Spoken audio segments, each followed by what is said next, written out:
Hello guys, welcome back to the channel. Today I will show you exactly how to use your Apple Cash Card on Amazon in 2024. Let's get right into it. First, open your web browser and go to the Amazon website.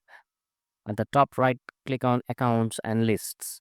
From the drop down, choose your payments. Now click the button that says Add a payment method. To add your Apple Cash Card, select Add a credit or a debit card.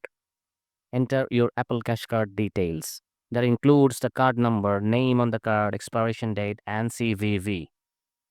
Once all the information is filled in, click Add Your Card. And that is it. Your Apple Cash Card is now saved and can be used your purchases on Amazon just like any other card.